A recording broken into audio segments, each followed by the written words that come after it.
Clause 9.1 brings discipline to how an organization proves its information security management system is performing as intended. Monitoring and measurement are not performed for their own sake. They exist to verify progress against the objectives you set in Clause 6.2, to ensure decisions are driven by evidence rather than opinion, to surface trends while there is still time to act, and to demonstrate effectiveness to stakeholders who grant trust on the basis of results. This clause asks you to treat data as a first-class citizen. Decide what matters, measure it consistently, analyze it with context, and evaluate it against clear criteria. When done well, the organization moves from anecdotes to insight, from one-off fixes to patterns, and from reactive firefighting to planned preventive action. By the end of this clause, leaders should be able to answer a simple question with confidence. Is the ISMS working, and how do we know? The scope of monitoring and measurement is intentionally broad because security outcomes emerge from many interlocking parts. Processes must be observed to verify they run as designed. Controls must be checked for presence and performance. Outcomes must be reviewed to ensure they align with risk treatment intent. People, technology, and physical safeguards are all in play, not just the most visible technical layers. Supplier and outsourced activities are included because third parties shape your exposure as surely as your own systems do. Every metric should trace back to assessed risks and the statement of applicability, so the chain from threat to control to performance remains unbroken. By casting a wide net yet keeping traceability precise, you ensure coverage without losing the story of why each measurement exists. A practical way to organize measurement is to establish a metric taxonomy that differentiates intent and use. Key performance indicators show attainment against objectives, patch compliance targets, training completion rates, incident containment times. Key risk indicators shine light on exposure, phishing click rates, backlog of critical vulnerabilities, anomalous access spikes. Key control indicators test control health, backup success rates, MFA coverage, logging completeness. Distinguishing lagging from leading indicators sharpens understanding. Lagging metrics tell you what happened. Leading metrics help you anticipate what could happen if trends continue. A balanced set contains a small number of KPIs that tie to business goals. Select KRIs that reveal drift in risk posture, and focused KCIs that confirm controls remain fit for purpose between audits. Designing the measurement plan is where intent becomes executable work. Begin by stating plainly what you will measure and why each item matters. Every metric should answer a decision question, not merely decorate a dashboard. Identify authoritative data sources and how often data will be collected, favoring automated retrieval where possible to reduce burden and error. Assign named roles accountable for producing and reviewing each metric, so ownership is visible when questions arise. Define thresholds and targets in advance, linking them to risk appetite and objective commitments. A patch metric might target 95% within 30 days. A fraud detection triage metric might aim for investigation within 2 hours. The plan becomes the operating manual for measurement. Clear scope, clear cadence, clear accountability. Data quality determines whether conclusions are trustworthy. So Clause 9.1 asks you to treat integrity of measurement data as carefully as you treat the systems it describes. Completeness matters. Partial logs or missing records can bend trends in misleading directions. Accuracy matters. Consistent definitions and standardized queries reduce hidden variance. Timeliness matters. Stale data hides deterioration and turns evaluation into archaeology. Consistency across business units matters. If one team counts exceptions differently, comparisons lose meaning. Build validation and reconciliation steps into the plan, spot checks against raw logs, duplicate counts from independent sources, and periodic data lineage reviews. When a metric is challenged, the team should be able to explain where the numbers came from and how they were verified. Baselines and targets give numbers meaning by anchoring them in context. Historical performance provides a local baseline that reflects your unique systems and culture. Industry benchmarks, where available, offer directional guidance without dictating identical targets. Risk appetite turns analysis into commitment. If leadership accepts only a small window of exposure, targets must tighten accordingly. Thresholds should not be static. As capabilities improve or the threat landscape shifts, recalibrate targets to avoid complacency or unreachable stretch goals. Publishing baselines alongside current values helps teams see progress and prevents the mistake of celebrating improvement that merely returns performance to a prior norm after a temporary dip. Analysis transforms collected data into insight. Trend and variance analysis over meaningful periods reveals whether changes are noise or sustained movement. Correlating metric shifts with incidents, changes, or seasonal events helps explain causation instead of assuming it. Control effectiveness models can combine several KCIs, coverage, timeliness, failure rates, into a single interpretable score for a control domain, making it easier to communicate health to non-specialists. Simple statistical tests, thoughtfully applied, help distinguish real signals from random fluctuations. The spirit here is pragmatic. Use enough analytical rigor to avoid false conclusions, but keep tooling and methods approachable so practitioners can reproduce results and explain them clearly. Visualization and reporting make the evaluation consumable for different audiences without losing fidelity. Operational teams benefit from near real-time dashboards with drill-down to tickets, logs, and evidence records. They need to act quickly and verify specifics. Executives need clear summaries that tie performance to objectives, risk posture, and business impact, ideally framed around commitments made in the ISMS and major initiatives underway. Narrative context should ride alongside every chart. Why this metric matters, what changed this period, what decisions or actions are recommended. Good reporting reduces the gap between seeing and doing. It tells stakeholders what the numbers mean and invites the next step rather than merely displaying figures. Evaluation is the moment of judgment where numbers meet commitments. Results must be confirmed against the objectives set in Clause 6.2. Did the organization achieve the target, and if not, why? Deviations should be identified with specificity, where, how much, and for how long performance diverged. Residual risk movements deserve attention, especially when KRIs show that exposure is inching toward thresholds even while KPIs appear healthy. Conclusions and recommendations should be documented, with the rationale preserved alongside the evidence, so future reviewers can understand thinking, not just outcomes. This closes the loop from measurement to meaning and prepares the ground for timely action rather than post hoc explanation. Metrics are only useful if they trigger change when it matters, so thresholds should be wired to action. Crossing a limit should initiate corrective and preventative action with a clear owner and deadline, not just generate an alert email. Each action should link to the Clause 10 improvement workflow, so progress and effectiveness are tracked through verification after closure.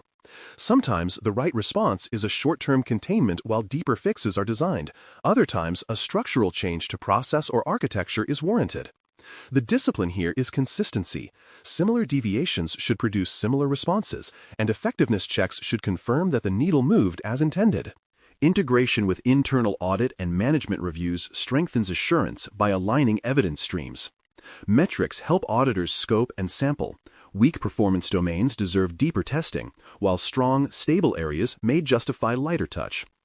Evaluation results should feature in management review meetings under Clause 9.3, where leaders examine trends, decide on resources, and adjust objectives as needed. Findings from audits, in turn, should reconcile with metric histories.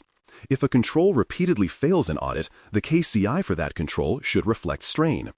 This reciprocal flow creates a continuous loop. Audits sharpen metrics, metrics inform audits, and leadership decisions are anchored in both. Suppliers and third parties contribute to your outcomes, so their performance must enter the same measurement fabric. Ingest SLA and security metrics directly where possible. Ticket SLAs, patch cadence on managed assets, incident notification timelines. Define exception handling paths for vendor shortfalls, and document joint reviews for shared controls so responsibility is explicit. Contract clauses should tie incentives and penalties to measurable performance, encouraging data sharing and timely remediation. By folding supplier data into dashboards and reviews, you keep a whole system view rather than a partial picture that hides risk in the seams between organizations. Common pitfalls often trace back to measuring the convenient rather than the consequential.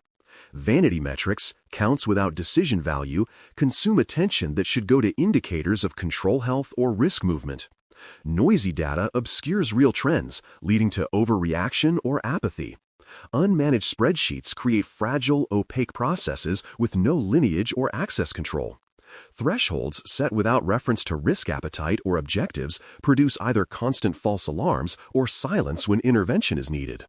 Avoiding these traps requires restraint, fewer, better metrics, automated collection with documented lineage, and thresholds anchored to the risk story, not arbitrary round numbers. Actionable metrics share several characteristics that make them durable. Each objective carries only a handful of indicators, chosen for clarity and leverage. Collection and transformation are automated where possible, with pipelines that document source, logic, and owner. Annotations travel with the data change windows. Major incidents or supplier outages are recorded so humans can interpret spikes correctly. Routine retrospectives prune the garden. Metrics that no longer influence decisions are retired. Promising new indicators are piloted before adoption. This rhythm keeps the program lean, relevant, and trusted by the people who rely on it. Evidence management underpins credibility. Procedures and schedules for measurement should be documented so the cadence is auditable. Raw data sets or exports must be retained securely for a defined period to allow recalculation and investigation.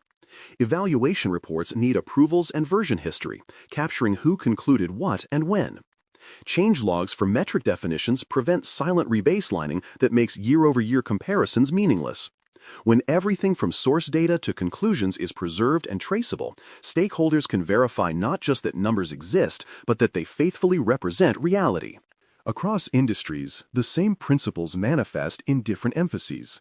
Financial institutions may track time to triage suspected fraud and correlate it with loss avoidance. Healthcare providers often monitor access exceptions on protected health information, using spikes as KRIs that drive rapid review. SaaS companies watch patching SLA adherence by service tier and correlate it with incident rates. Manufacturers tie operational technology downtime to control health indicators, such as backup success and configuration drift detections. Each sector tunes its taxonomy to its risks, but all benefit from clear baselines, high-quality data, and evaluation that leads to action. For more cyber-related content and books, please check out cyberauthor.me. Also, there are other prepcasts on cybersecurity and more at baremetalcyber.com. Clause 9.1 moves from collecting numbers to interpreting what those numbers reveal about the health of the information security management system. Evaluation turns raw metrics into insight, confirming whether objectives from Clause 6.2 are being achieved and where corrective or preventive action is required. Results must be interpreted against the organization's stated goals and risk appetite. Deviations should be identified, quantified, and contextualized. Is a missed target a temporary fluctuation or a symptom of deeper control fatigue? Residual risk trends are reviewed to ensure exposure remains within tolerance. Each evaluation concludes with documented findings and recommendations that connect cause to effect, creating a foundation for informed, timely decision-making rather than reactive firefighting. Whenever metrics breach their thresholds, the system should automatically initiate corrective and preventive actions, CAPA. Each trigger must lead to a clearly assigned owner, defined deadlines, and progress tracking until closure. This workflow ties directly into Clause 10, which governs continual improvement. Verification after closure is essential. A CAPA is only complete once evidence confirms that the underlying issue has been resolved and the control is performing as expected. By linking thresholds to action rather than simply to alerts, organizations turn measurement into motion, ensuring that every deviation generates learning and that every fix strengthens the ISMS's long-term resilience. Monitoring results do not exist in isolation. They feed directly into internal audits and management reviews. Metrics inform audit scoping, helping auditors focus on areas where performance has declined or risk indicators are trending upward. Evaluation reports also appear in Clause 9.3 management review meetings, providing executives with quantified insight into progress and gaps. Audit findings and metric data should reinforce one another. Weak audit results should correlate with stressed metrics, while consistent control health indicators should match positive audit outcomes. This bidirectional flow creates a feedback loop. Audits validate data integrity, while metrics guide where audits can deliver the most value, resulting in a holistic assurance model grounded in evidence. Suppliers and external partners fall under the same evaluative discipline. Their performance must be monitored through measurable criteria: SLA adherence, security event response times, patch delivery cadence, or compliance with contractual obligations. Clause 9.1 expects organizations to integrate these external measurements into the same dashboards that track internal performance. When a vendor fails to meet security metrics, exceptions must be recorded, root causes investigated, and joint reviews conducted. Contracts should explicitly link SLA performance to measurable outcomes, ensuring accountability and transparency. Treating supplier metrics with the same rigor as internal ones extends the ISMS boundary to include the full ecosystem that supports operations. Despite its clarity, many organizations stumble in Clause 9.1 implementation. The most common issue is reliance on vanity metrics, numbers that look impressive but do not inform decisions. Counting training sessions or emails sent without linking them to behavior change or risk reduction produces noise rather than insight. Data may also be inconsistent, coming from manual spreadsheets that differ between departments or so noisy that meaningful patterns are lost. Another recurring problem is thresholds that lack a risk connection, producing alarms that either fire constantly or never at all. Each of these pitfalls weakens confidence in the data and causes fatigue among decision makers. The antidote is clarity.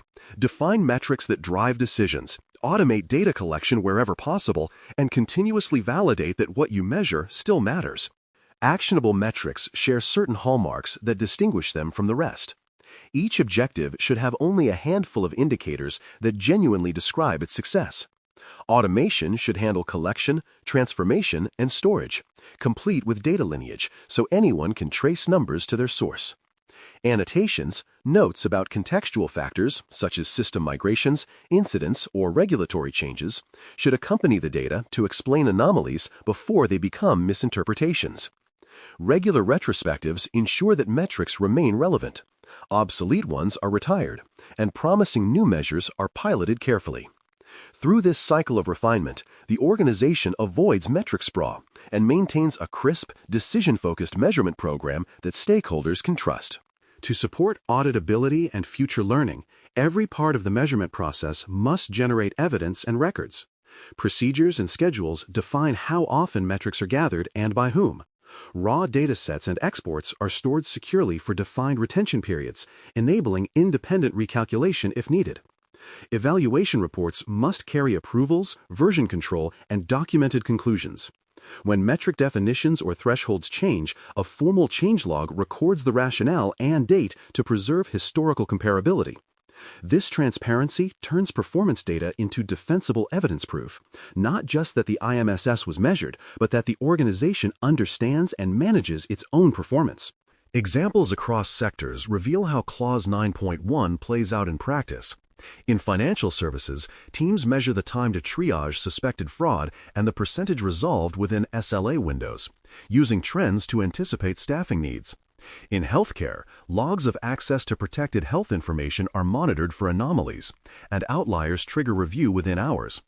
A SaaS provider tracks patching adherence by service tier, correlating the data with vulnerability reports to confirm risk reduction. In manufacturing, downtime of operational technology systems is linked directly to control health metrics, such as backup success rates and maintenance intervals.